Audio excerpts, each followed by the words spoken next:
Je vais vous parler du syndrome du crapaud dans cette vidéo. Je vais vous montrer pourquoi moi aussi je suis passé par là et comment est-ce que j'ai fait pour heureusement sortir de ce syndrome.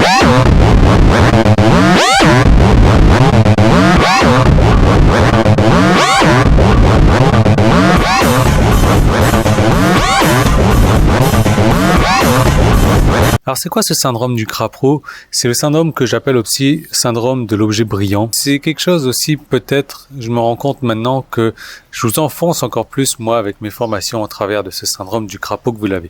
Alors c'est quoi exactement? Je vous parlais de l'histoire d'un client, ce client qui m'envoie plusieurs fois des emails dans la semaine auxquels je réponds toujours et je vais prendre l'exemple de ce client pour vraiment pointer du doigt, mais je suis pas là pour juger, je suis pas là pour en dire du mal, je suis là pour aider ce client, je suis là peut-être pour vous aider également si vous avez ce même syndrome, parce que moi je suis passé par là. C'est le syndrome de ce que j'appelle le crapaud, vous allez comprendre pourquoi, mais l'objet brillant surtout. L'objet brillant, c'est quoi? C'est le petit truc là, regardez, je suis en train de regarder la caméra, s'il y a une voiture qui passe, il y a un petit rayon de soleil qui passe sur le pare-brise ou sur le capot ou sur le toit de la voiture, boum, ça va briller, ça va détourner mon attention. Si là il y a quelque chose qui brille également, ça va détourner mon attention. Et c'est ça, exactement, les objets brillants, c'est les trucs qui sont là ailleurs que sur votre chemin et qui vous détournent votre attention, qui détournent votre concentration, qui détournent votre objectif et vous vous dites, bah tiens, pour aller donc du point A au point B, donc de là où je suis au point B, si je faisais un petit détour par ce petit objet brillant qui est là et peut-être qui va m'aider à aller beaucoup plus rapidement par mon objectif. Alors que on le sait, la ligne droite c'est la ligne la plus rapide. On ne va pas faire comme ça, ça va pas être beaucoup plus rapide, sauf si en passant par là, on tombe sur une navette spatiale qui nous transporte directement par ici. Mais vous voyez ce que je veux dire. Les objets brillants, c'est les trucs qui vous promettent monts et merveilles, qui vous promettent la lune et qui, au final, ne peuvent vous envoyer qu'au lampadaire. C'est les trucs qui vous promettent donc d'arriver beaucoup plus vite que ce que vous pensez à votre objectif. Et finalement, vous vous rendez compte que vous avez perdu du temps et souvent de l'argent à essayer donc de bricoler avec cet objet brillant. Rappelez-vous, dans Indiana Jones, je sais plus c'était lequel, mais sur une scène de la fin où Indiana Jones devait choisir donc la coupe de Jésus, il y avait plusieurs coupes, et évidemment le méchant, donc il a choisi la coupe la plus belle, la plus brillante, et quand il l'a bu, il a eu l'effet inverse donc de la fontaine de jouvence, c'est-à-dire la fontaine de la mort, donc il s'est décomposé instantanément, et Indiana Jones a dit voilà, il s'est mis dans la tête de Jésus, il s'est dit en tout cas voilà, ça ressemble plus à la coupe d'un charpentier, donc c'est la plus moche, la plus banale, celle qui était juste en bois, qui avait rien, pas de pierre précieuse, et il a bu cette coupe-là, et donc il a eu ce qu'on appelle la fontaine de jouvence. En gros, encore une fois, pour résumer, que ce méchant a choisi l'objet brillant à son grand désespoir. C'est ce que j'appelle le syndrome du crapaud, donc sauter d'opportunité en opportunité sans jamais se concentrer sur le principal, c'est-à-dire c'est quoi le principal, la chose qui va aller nous faire vers notre objectif. Et moi j'étais comme ça aussi il y a un moment, je me disais tiens, il y a ça qui vient de sortir, ça c'est génial, la nouvelle fonction, la nouvelle formation, le nouveau logiciel, le nouveau ci, le nouveau ça a l'air génial pour... Et finalement, c'est quoi? C'est juste un ramassis de merde mis ensemble sur lesquels les gars ils ont mis un petit peu de peinture, mais quand on gratte, c'est de la connerie. Et je me suis rendu compte après plusieurs mois quand même, parce que j'avais dépensé des fortunes dans ces objets brillants, et finalement ça ne m'avait rapporté rien. Alors je me suis décidé de me concentrer sur les bases, sur le primordial. Et cette personne-là, il n'y a pas une semaine qui passe sans qu'elle vienne me voir, me dire tiens, j'ai trouvé un nouveau business, j'ai ci, j'ai ça, qu'est-ce que tu en penses?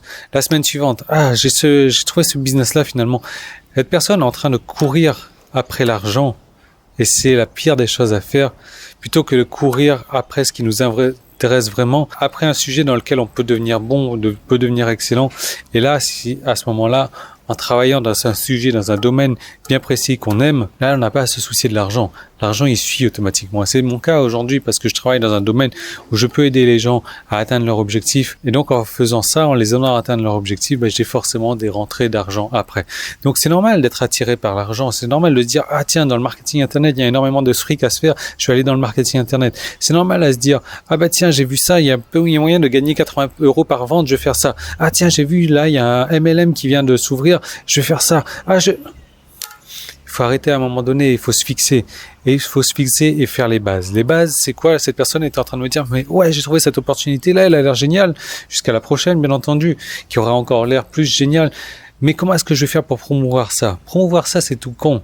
Vous savez, quand on décide vraiment donc de se mettre dans un marché, la première chose qu'on va faire, c'est d'étudier ce marché. Étudier ce marché, regardez leurs douleurs, regardez leurs peines, regardez leurs frustrations, regardez leurs problèmes, regardez comment est-ce qu'on va pouvoir aider ce marché-là. Donc une fois qu'on a étudié le marché, on voit leurs réels problèmes, et bien à ce moment-là, on va en parler de leurs problèmes à ce marché-là. Et peu importe le marché dans lequel vous êtes, je veux dire, si aujourd'hui vous savez parler du problème de votre marché mieux que eux ne peuvent le faire, ils vont supposer que vous avez la solution à leurs besoins, la solution à leurs réponses. Peut-être, ouais. Mais toujours est-il que c'est comme ça qu'il faut agir. Première étape, on étudie le marché. Ça, c'est la base que vous pouvez utiliser dans n'importe quel domaine qui ont l'air de rapporter beaucoup d'argent, les domaines avec les objets brillants ou pas, on s'en fout. On étudie le marché, on regarde leurs problèmes, leurs douleurs, et on commence à parler avec eux de leurs problèmes et de leurs douleurs. À ce moment-là, ils vont comprendre qu'on en connaît mieux qu'eux et on commence à leur faire comprendre qu'on connaît une solution, qu'on a déjà vu des solutions, qu'on a testé des solutions et qu'on peut leur parler des solutions. Et à ce moment-là, on leur parle des solutions et on leur fait payer pour en apprendre plus. Voilà, c'est tout simplement. C'est le tunnel de vente le plus con au monde, mais c'est le tunnel de vente qui marche le mieux au monde également.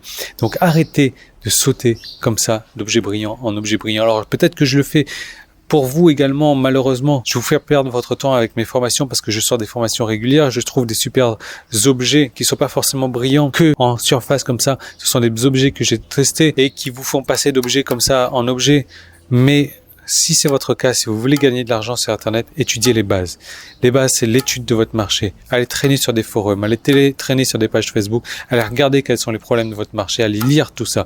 Passez un temps fou à lire tout ça et après, vous allez pouvoir leur parler de leurs problèmes. Et peu importe le domaine d'activité, vous allez réussir comme ça, objet brillant ou pas. Vous allez réussir à aller du point A au point B, sans encombre, sans vous détourner par votre chemin en vous disant « Ah tiens, ça, il peut peut-être... » Non, la solution, vous l'avez. La solution, elle est là pour aller de là à là. Voilà, donc c'était une petite mise à jour que j'aurais aimé faire. J'espère que si c'est votre cas, vous allez arrêter d'avoir ce syndrome du crapaud, donc de sauter partout comme ça, et que vous allez vous concentrer sur vos objectifs. Vos objectifs, c'est d'aller à votre point B. J'espère que vous avez un objectif de défini. Moi, j'ai la livraison d'eau qui est en train d'arriver là. Et je vous retrouve donc dès demain dans une nouvelle vidéo. Mais arrêtez de sauter comme ça. Au début, j'avais appelé ça le syndrome du lapin, mais le lapin, c'est des trop petits sauts. Je crois que le syndrome du crapaud, c'est bien mieux parce que c'est des grands sauts. Des grands sauts qui demandent énormément d'efforts pour passer de l'un à l'autre, qui nous fait perdre du temps, qui nous fait perdre des ressources, qui nous fait perdre notre argent. Alors que si on était resté sur notre première route depuis le début, on y serait certainement arrivé avant.